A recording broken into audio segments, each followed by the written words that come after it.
Thank you for staying with us. A major manhunt is now over. This morning, police in Panama City, Florida, arrested 48-year-old Larry Andrus Jr. on charges that he strangled his father-in-law to death in September in Wert. Police credit a Florida man with his capture after that man saw the story on the Fox 55 News Facebook page. Our own Avery Johnson spoke with that Florida man today. Tonight, she is live in Wert with more about the chain of events that led to his arrest. Avery, how did all of this begin?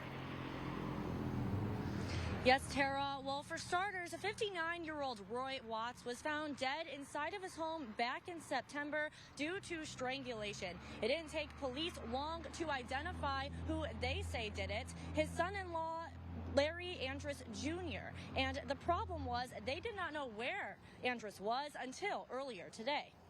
Wert police have been on the hunt for 48-year-old Larry Andrus, a suspect in the murder of his father-in-law, Roy Watts. At that point, I gave out a news media release, and he was on the run, and we got information that he was in hiding and possibly going to Florida. And Florida is exactly where Andrus was found after trying to get a job at Electrolux Tattoo Company in Panama City. Owner Steve Thomas says they noticed some red flags in the hiring process. That's when they searched his name on Facebook and came across Fox 55 News' story about the search for Andrus. But she searched on Facebook his name, and all of the stuff came up. The stuff from Fox, from y'all's channel came up.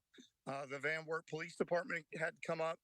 And all the other things that individuals had posted about what had happened all started popping up. Thomas took the information to a Panama City Police Department detective who then shared the information to the U.S. Marshals office. We just kind of let him lead himself into what he thought was going to be a job and a place to be, knowing that we had basically set him up to get caught. Thomas was the only source in contact with Andrus. He says he worked with authorities to try to figure out his whereabouts, leading authorities to arrest him this morning on a Greyhound bus that was traveling from Pennsylvania.